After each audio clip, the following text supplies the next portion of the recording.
ഇന്ന് നിങ്ങൾ മനസ്സിലാക്കുന്നത് ബ്രെയിൻ ഫോഗ്, മൂടൽ മഞ്ഞ് നമ്മുടെ മസ്തിഷ്കത്തിന് സംഭവിക്കുന്ന വളരെ പ്രാധാന്യം അർഹിക്കുന്ന ഒരു വിഷയമാണ് ബ്രെയിൻ ഫോഗ്.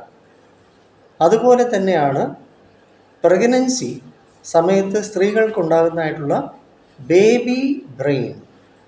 ഇത് രണ്ടും സ്ത്രീകളെ സംബന്ധിച്ചിടത്തോളവും വളരെ പ്രധാനമാണ്. കാരണം ആർത്തവ വിരാമം കഴിയുമ്പോൾ, മെനോപോസ് സ്റ്റേജ് കഴിയുമ്പോൾ ഇവരിൽ ഈസ്ട്രജൻ, പ്രൊഗസ്റ്ററോൺ എന്നീ ഹോർമോൺസിൻ്റെ വ്യത്യാസം വരുന്നതിനാൽ ഇവരിൽ മൂഡ് സ്വിങ്സ് ധാരാളമായിട്ട് സൃഷ്ടിക്കും. കാരണം നമ്മുടെ ബ്രെയിനിലൂടെ ഉൽപ്പാദിപ്പിക്കപ്പെടേണ്ട സെറോട്ടോണിൻ, ഡോപ്പമൈൻ, ഹാപ്പി ഹോർമോൺസ് ഒക്കെയും വിഷയത്തിലാകും. അതുകൊണ്ടാണ് ഈ മെനോപോസ് കഴിയുന്ന സ്ത്രീകളിൽ ഒത്തിരി മെമ്മറി ലോസ്, അല്ലെങ്കിൽ ഒരു ഫോക്കസ്, ഒരു കാര്യത്തിൽ ശ്രദ്ധിക്കാൻ പറ്റാതെ വരുന്നത്, അല്ലെങ്കിൽ ഫോർഗെറ്റിംഗ്, മറന്നു പോകുന്നത്, പെട്ടെന്ന് ഓർത്തെടുക്കാൻ പറ്റാത്തത്, പെട്ടെന്ന് കരയുന്ന ഒരു ഡിപ്രസീവ് മൂഡിലേക്ക് പോകുന്നത്, ഇറിറ്റബിലിറ്റി, ആങ്സൈറ്റി, ഉത്കണ്ഠ, ഇങ്ങനെയൊക്കെ ഒത്തിരി സ്ത്രീകളിൽ ഈ മെനോപോസ് സ്റ്റേജ് കഴിയുമ്പോൾ കാണുന്നുണ്ട്.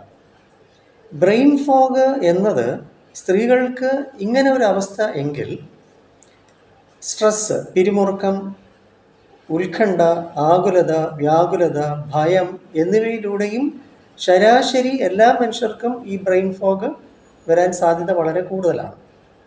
പ്രത്യേകിച്ചും ഇപ്പോഴത്തെ സ്ക്രീൻ ടൈമിംഗ്, നമ്മൾ മൊബൈലിൻ്റെ അതിപ്രസരം, അമിതമായിട്ടുള്ള ഉപയോഗം, അതുപോലെ തന്നെ ലാപ്ടോപ്പ് അല്ലെങ്കിൽ അത്തരം കമ്പ്യൂട്ടർ യൂസ് ഒക്കെയും ബ്രെയിൻ ഫോഗിൽ കൊണ്ട് എത്തിക്കാം. സാധ്യത വളരെ കൂടുതലാണ്. ഉറക്കം ബാധിക്കും, നമ്മുടെ സ്ലീപ്പ് സൈക്കിൾ അല്ലെങ്കിൽ സ്ലീപ്പ് പാറ്റേൺ, അല്ലെങ്കിൽ ഭാഗികമായിട്ട് ഉറക്കം മാത്രമേ ലഭിക്കുന്നുള്ളൂ എന്നുള്ള അവസ്ഥകളൊക്കെയും ഈ ബ്രെയിൻ ഫോഗിൽ കൊണ്ടെത്തിക്കാം. അപ്പോൾ ഇന്ന് വളരെയധികം മനുഷ്യരിൽ ബ്രെയിൻ ഫോഗ് ഉണ്ടാകുന്നുണ്ട്. മൂടൽ മഞ്ഞ്, മസ്തിഷ്ക മൂടൽ മഞ്ഞ് പോലെ, അത് ശ്രദ്ധിക്കപ്പെടേണ്ട കാര്യമാണ്. പിന്നെ വൈറ്റമിൻ B12 അഭാവം കൊണ്ടും വരുന്നതായിട്ട് പഠനമുണ്ട്. വൈറ്റമിൻ B12 അഭാവം കൊണ്ടും ഉണ്ട്.